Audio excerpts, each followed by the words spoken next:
Greetings everybody, this is Barry from H&W, and today we are going to be doing the disassembly of a 2 horsepower Bridgeport motor for a Series 1 mill. Now this particular motor actually was from a Bridgeport CNC Interact. So this has got a long motor shaft and it's got a couple of extra snap rings. Well, when we get it done, it's going to become a regular CNC, but the Interact is the motor that hangs upside down, exact same motor. A couple of differences, obviously, it's a different motor shaft, and all your labels are upside down. So we will correct that later down the road, but today we're going to be doing a disassembly, and then the video shortly after this will be reassembly after we get it cleaned and painted and ready to go back together with a standard motor shaft. So let's get started on it. Okay, now a normal motor, this would be the other direction over here. But then again, since it's a CNC, a little different. Okay, first step, we're going to take the cover off of the motor. Switch.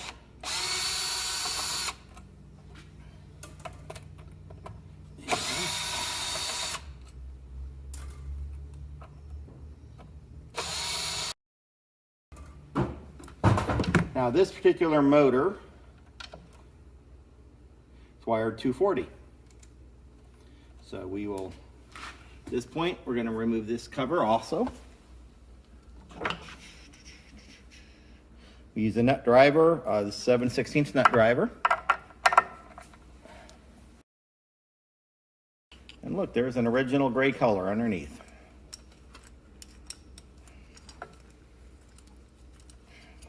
Pull our wires through.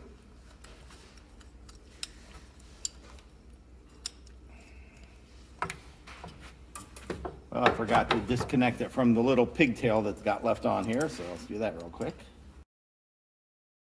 I personally hate this style of wire nut. I prefer this style, so I generally throw these away, and I'm going to replace it with these. All right, disconnect our motors here. Wires here. There we go. Okay, next we're going to take off the top cover. What I do is I just loosen these. Of course, this thing's been painted at least once, if not several times, so we'll have some sticky stuff here.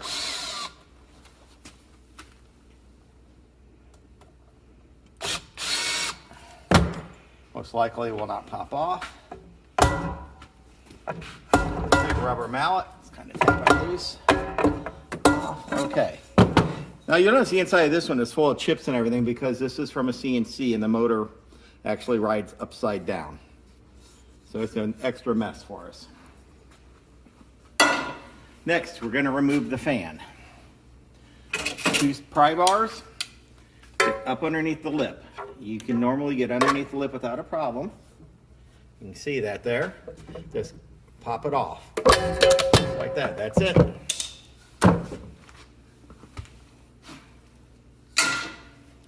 Okay, now we'll finish removing these screws.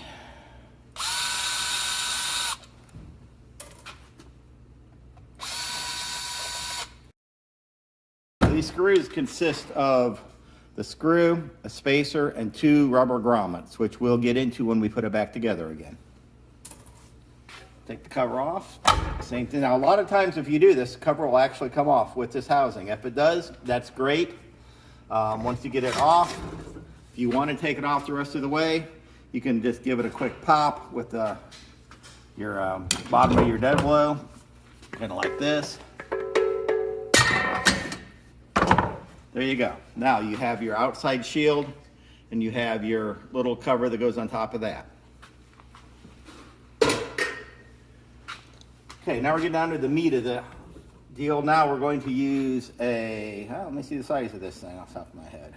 5/16 nut driver. See the nuts right there. Sometimes these are very tight. These are not too bad. Occasionally I'll have to take like a piece of slip joint pliers and help get it started.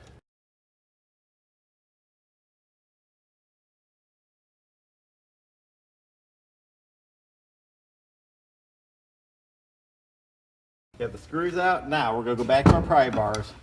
Now here's where you gotta be a little careful, but we're gonna pop this off. But just remember, these are just cast aluminum on aluminum, so you don't want to go crazy, but it will just pop right off. See how easily that came off. Lift it up.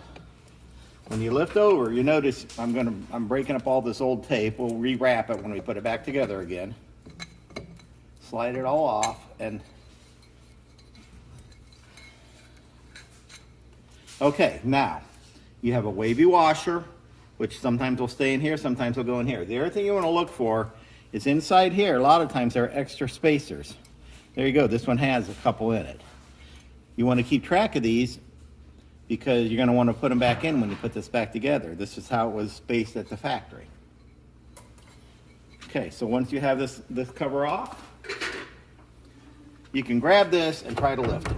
Almost every time it's going to do this. You're going to lift the whole thing. So what I do is I just kind of lift it up a little bit, and I hit the top of this with my dead blow. Top of my motor rotor assembly. Okay, once you get it started, then you can grab this and just go straight up. Be very careful, because you can see you have your motor winding right here, your motor rotor right here. So get this, and when you lay this down, always lay this on the side like this. Do not lay it on this wiring at all. So, and make sure it doesn't roll, because it technically could roll. You don't want to crimp your wires. At this point now we have our motor rotor and our bottom plate. So you got your bearings in there. This one actually spins well, even though we will be putting new bearings on these. Okay, the way we do it, I have a fixture built. So I'll take it over here to the press and I'll show you. You can also just kind of put a couple plates here and tap it out with your dead blow, if you don't have an arbor press.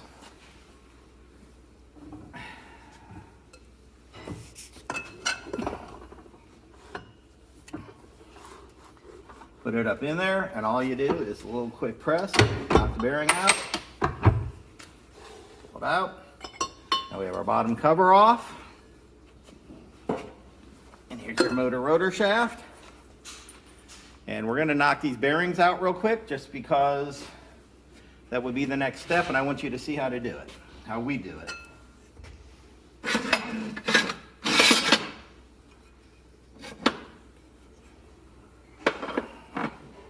Couple of angle plates, and as you can see, they've been well used. I'll be replacing these one of these days.